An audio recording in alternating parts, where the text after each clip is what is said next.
so what I've got going on here is here's the tuners that came off of the Jungle Uke here, and I had this set here in my stash of period correct, albeit a little bit different tuners. And so what I'm doing here is just putting these new tuners on. And the tightness of this screw, these are basically like a friction tuner. So the tightness of this screw is what determines how much tension you have on your string. So you have to kind of find that happy medium, and then when you get the uke to your proper tuning, then you have to tighten those up. Just kind of the odd system that they had back then. I do have some Aquila Nyla gut strings that I'm going to put on here, but first thing I'm going to do is clean up the fretboard here. So what I'm going to do is, I'm not even going to really clean it or tape it off, because I'm afraid of ruining these stickers that are on here. So I'm just taking a worn out piece of, what is this? I think this is 2000 that I've used for doing frets and whatever. And I'm just going to go through here and try and get this touched up, cleaned up. Gets a little bit of shine to it. Another way I could do this would be, where's it at? Got this 1000 grit 3M Trizac, which I really like to use on frets. And it's gonna work, I think, better than the 1000 grit, but I had to try it. This stuff is great if you can get your hands on some Trizac. It's wet or dry. It never clogs up. You can rinse it out. Just really good stuff, and it lasts a really long time. I get the round ones and I cut them into little pieces like this. I use them for wet sanding. I use them for fret work, whatever. But they work really, really good. So I'm going to continue going through this thing and cleaning up the frets, and I will bring you back when I am done with that. All right, so as you can see, I've got the frets all shined up now. Got the tuners installed.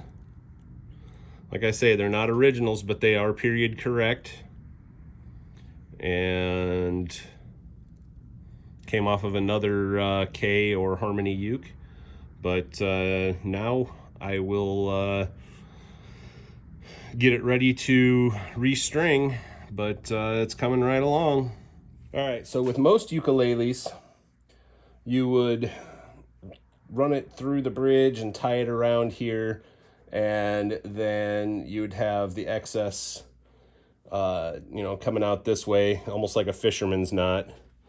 But this style of ukulele, or this style of ukulele bridge, I should say, you actually physically have to, let me do this the right way here, tie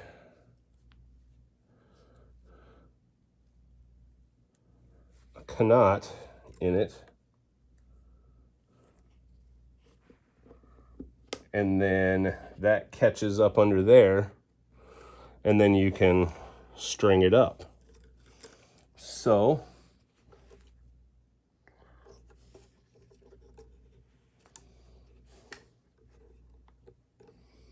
pull that most of the way through, and I'm going to grab the string winder here,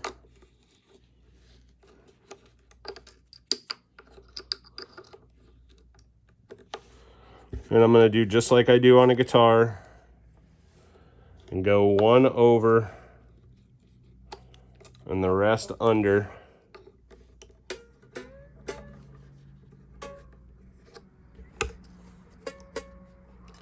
And we are so low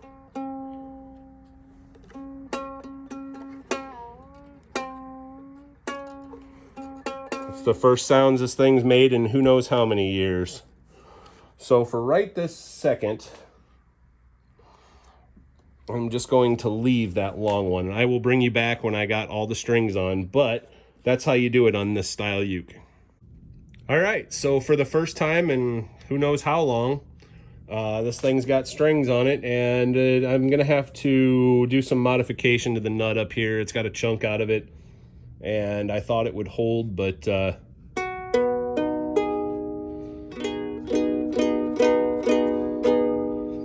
we'll see. We'll let it sit over the weekend, and this is I'm recording this on Saturday, so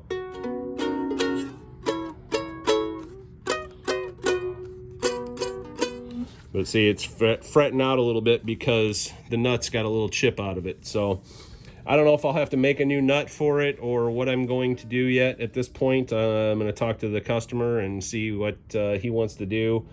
I could always fill it in with rosewood dust and super glue and make a new thing, but it's awfully low up here on the G string. So